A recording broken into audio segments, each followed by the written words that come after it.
Assalamu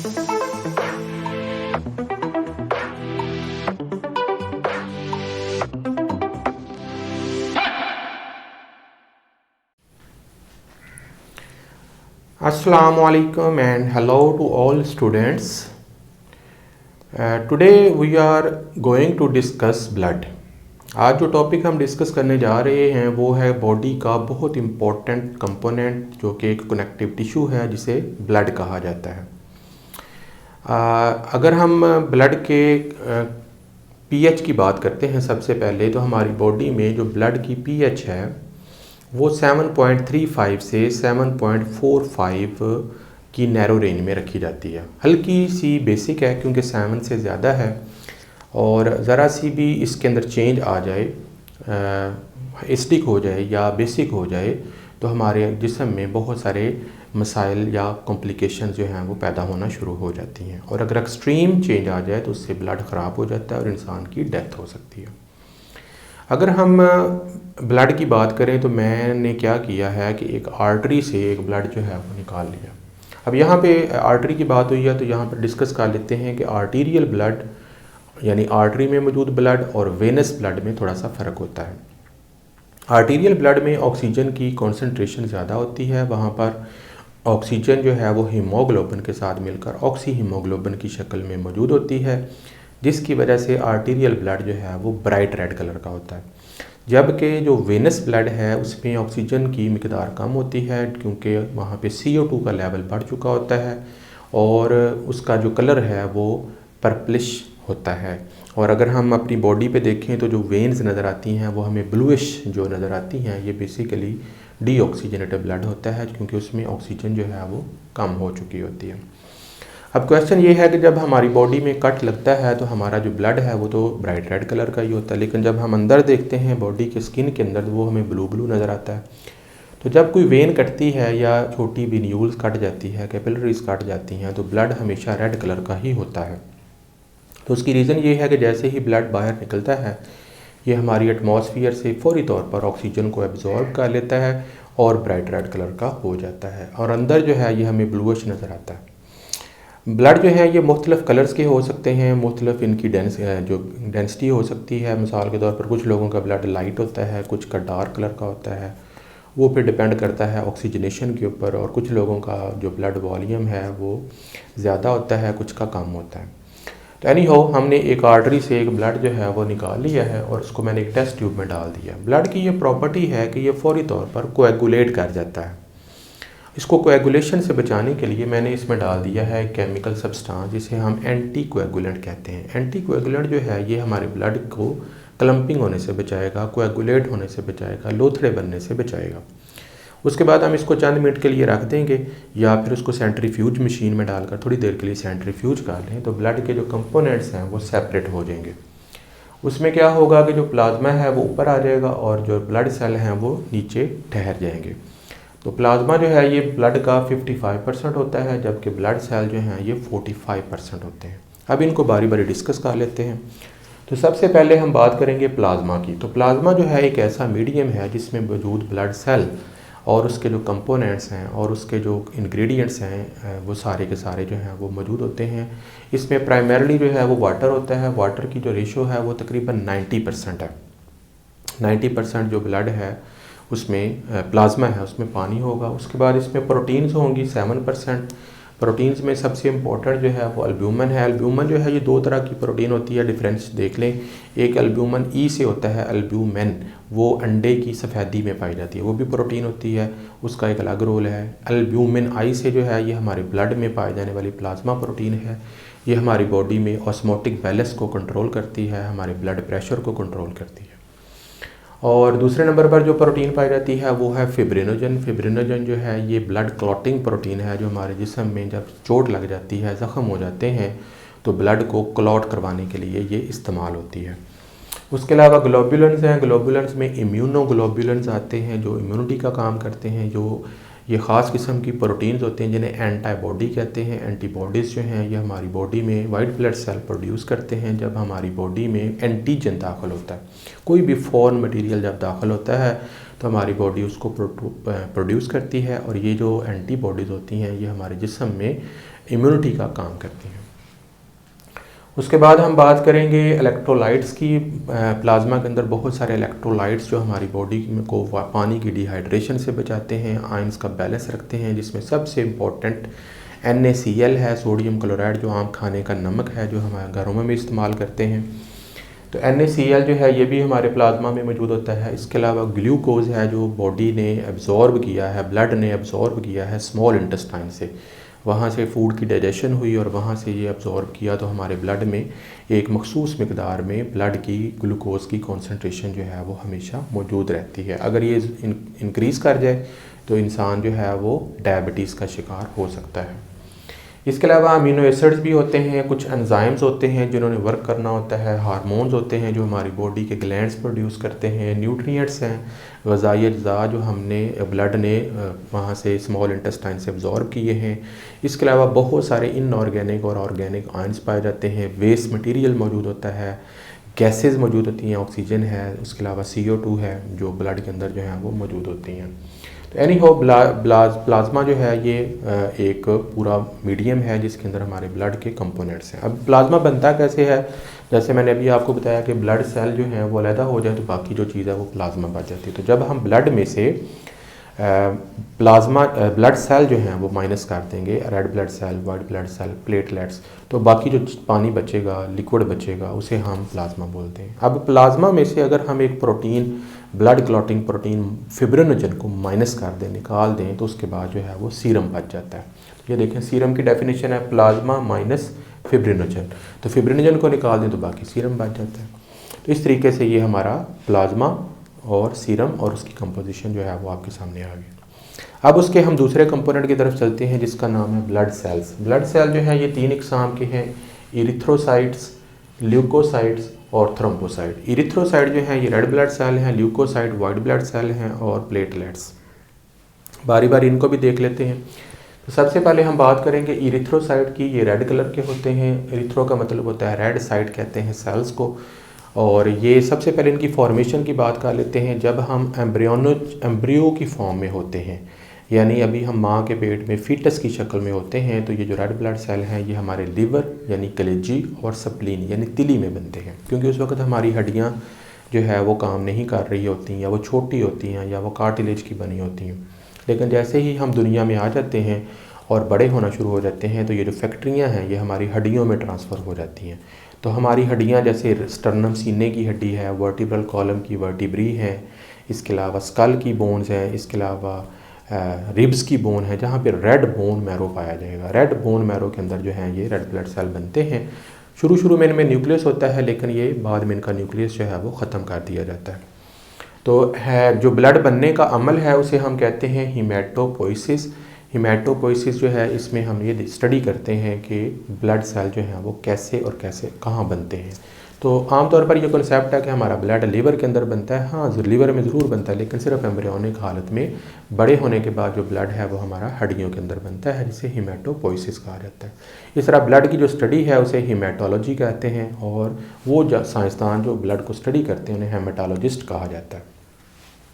तो embryonic life में liver और स्प्लीन में बनेंगे, उसके बाद रेड बोन मैरो में जो है ये हमारे रेड ब्लड सेल बनेंगे। तो मैंने बताया कि शुरू में इनका न्यूक्लियस होगा, लेटर ऑन न्यूक्लियस उनका ख़त्म कर दिया जाएगा, और उसकी पूरी बॉडी में तकरीबन 95% एक प्रोटीन भर दी जाती है जिसे हीमोग्लोबिन कहते हैं। हीमोग्लोबिन आपने पढ़ा होगा कि ये 2 अल्फ़ा और 2 बीटा 4 चेनों पर मुश्तमिल होती है। इसमें टोटल 574 अमीनो एसिड्स होते हैं, और उनको जो है वो रेड ब्लड सेल में भर दिया रहता है। ब्लड सेल जो है वो आमतौर पर डिस्क शेप होते हैं, प्लेट लाइक होते हैं, और लेकिन ये बाइकॉन्केव होते हैं, अंदर से थोड़े से दबे हुए होते हैं। ये इसकी शेप इसलिए होती है ताकि ये कैपिलरीज में से आसानी के साथ पैस कर सकें, क्योंकि कैपिलरीज का डायमीटर बहुत बारीक होता है। कुछ मैमल जैसे कैमल वगैरह हैं, उनके जो ब्लड सेल हैं वो ओवल शेप होते हैं, और उनमें न्यूक्लियस भी मौजूद होता है। उसके बाद इनकी प्रॉपर्टीज़ की तरफ आते हैं रेड ब्लड सेल की। तो ये डिस्क शेप होते हैं, प्लेट लाइक होते हैं, इनके अंदर न्यूक्लियस जो है शुरू में मौजूद होता है, बाद में ख़त्म हो जाता है। इनमें हीमोग्लोबिन ऑक्सीजन कैरिंग प्रोटीन होती है। इसके अलावा इनकी जो मिकदार है एक कतरे के अंदर 4 से लेकर 6 मिलियन यानी 40 लाख से लेकर 60 लाख सेल तक जो हैं वो मौजूद हो सकते हैं। तो ये तादाद मर्दों में, बच्चों में, बड़ों में, बूढ़ों में वेरी कर सकती है थोड़ी थोड़ी। तो 4 to 6 मिलियन पर क्यूबिक मिलीमीटर जो है वो ये हमारे ब्लड्स जो है वो मौजूद होते हैं हमारे बॉडी में। अगर इसकी कमी हो तो इसका मतलब है कि ब्लड में कमी आ रही है। अगर हम एक ब्लड सेल की बात करें आरबीसी की, तो उसमें 200 मिलियन हीमोग्लोबिन के मालिक्यूल्स होते हैं। आप उससे अंदाज़ा लगा सकते हैं कि 200 मिलियन हीमोग्लोबिन के मालिक्यूल कितनी ऑक्सीजन जो है वो कैरी करके डेली हमें जो है वो हमारी बॉडी को पहुंचाते हैं। उसके बाद इनकी मैन्युफैक्चर की बात की गई है कि ये मैन्युफैक्चर होते हैं रेड बोन मैरो में, जैसे स्टर्नम है, वर्टिब्री है, रिब्स हैं।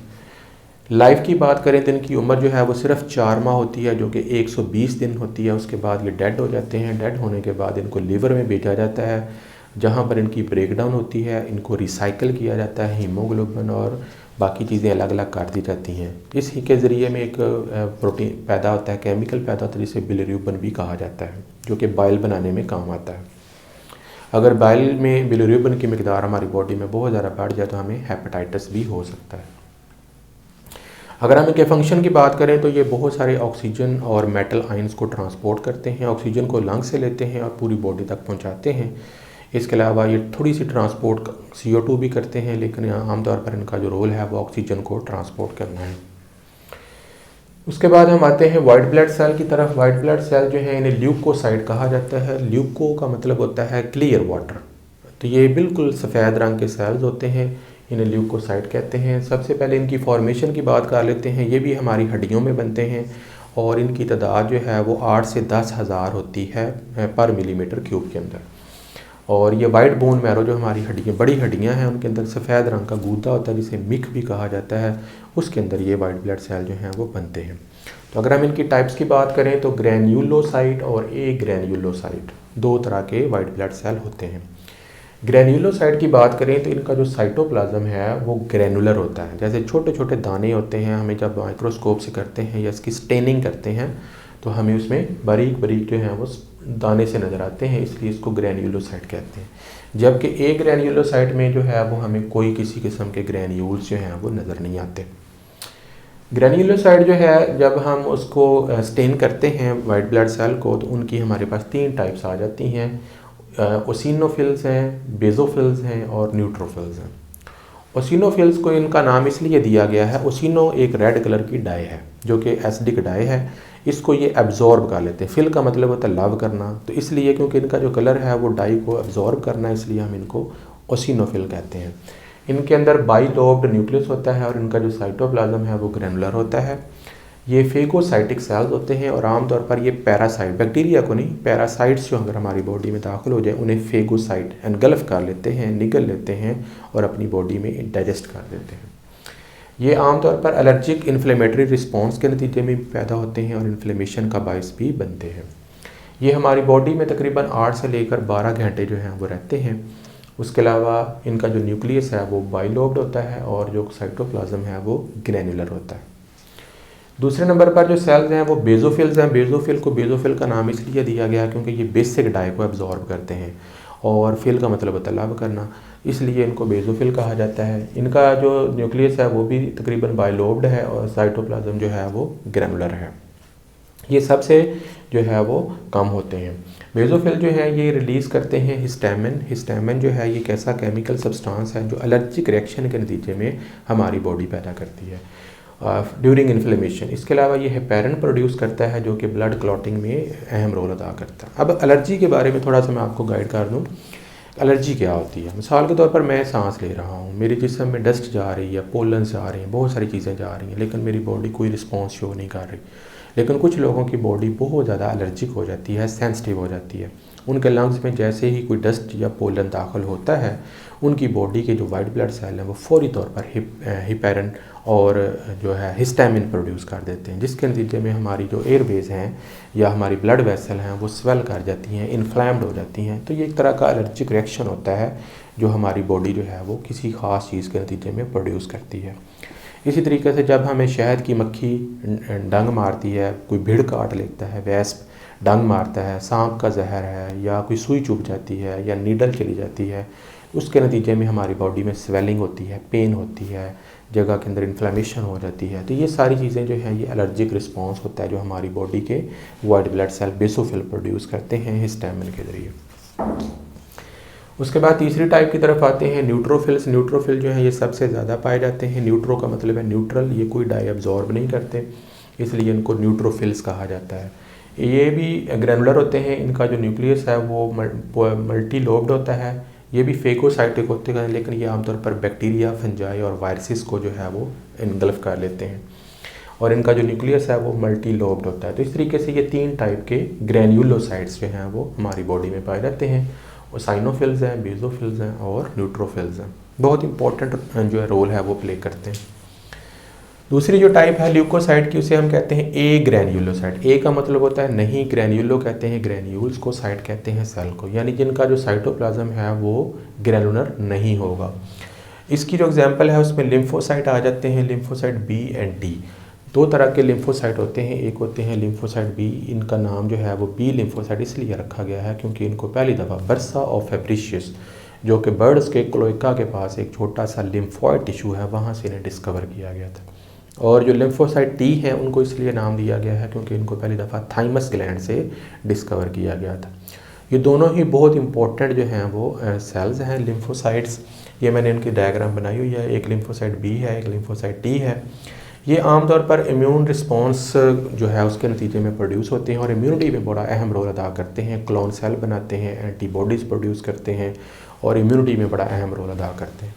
इसके अलावा ये फेगोसाइटोसिस भी करते हैं और कुछ ख़ास किस्म के जो सेल्स होते हैं उन्हें वो निकल लेते हैं, जैसे बैक्टीरिया है, एंटीजन है, जो हमारी बॉडी में जो है वो दाखिल होकर हमारी बॉडी को डिस्ट्रॉय करने की कोशिश करते हैं। और लिम्फो का मतलब होता है क्लियर वाटर साइट कहते हैं सेल को, अगर इनके लफ्जी मतलब के ऊपर हम गौर करें तो।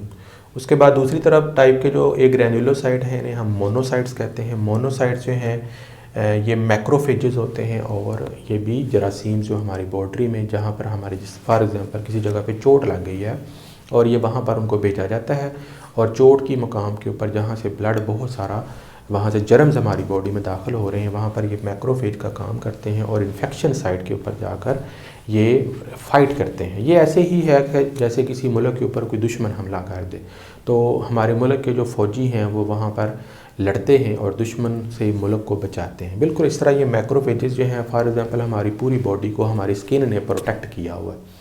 तो अगर कहीं पे चोट लग जाएगी, ज़ख़म हो जाएगा, तो वहाँ से ब्लड निकलेगा और उस ज़ख़म के ज़रिए बहुत सारे वायरसेस और बैक्टीरिया एंट्री करने की कोशिश करते हैं। तो ये मैक्रोफेजेस जो हैं, जिन्हें मोनोसाइट कहा जाता है, ये वहाँ पर भेजे जाते हैं, ये वहाँ पर फाइट करते हैं, खाते हैं और जरासीमों को निगल लेते हैं। इस फाइट के दौरान ये खुद भी मार जाते हैं और इनकी डेड बॉडीज़ जो हैं वहाँ पर एक्यूमुलेट हो जाती हैं, जिसे आमतौर पर हम पस या पीप कहते हैं। तो अक्सर आपने देखा होगा कि जब हमें कोई ज़ख़म या चोट लगती है तो वहाँ पर सफ़ेद सफ़ेद रंग का मटेरियल बन जाता है, जिसे पीप या पस कहा जाता है। या स्किन के अंदर कोई फोड़ा, फिंसी निकल आती है, पिंपल्स निकल आते हैं, इसका मतलब है वहाँ पे इन्फेक्शन हुआ है और इन्फेक्शन के नतीजे में वहाँ पर मोनोसाइट जो हैं वो मर गए हैं और डेड हो गए हैं और उनकी जो बॉडीज़ हैं वो इकट्ठी होकर एक वाइट कलर का सब्सटेंस बना देती हैं, जिसे पस कहा जाता है। तो इस तरीके से ये 5 मुख्तलिफ़ इक़साम के 6 टाइप के वाइट ब्लड सेल हैं और ये हमारी बॉडी में बड़ा इंपॉर्टेंट रोल अदा करते हैं। इनकी तादाद आमतौर पर कम होती है, 7000 से 8000। अगर इसकी तादाद बढ़ जाए तो हम ये कंसिडर करते हैं कि बॉडी में इन्फेक्शन बहुत ज़्यादा इंक्रीज़ हो गया है। और इसके अलावा ब्लड कैंसर, ल्यूकीमिया के दौरान भी वाइट ब्लड सेल की तादाद जो है वो बहुत ज़्यादा इंक्रीज़ हो जाती है।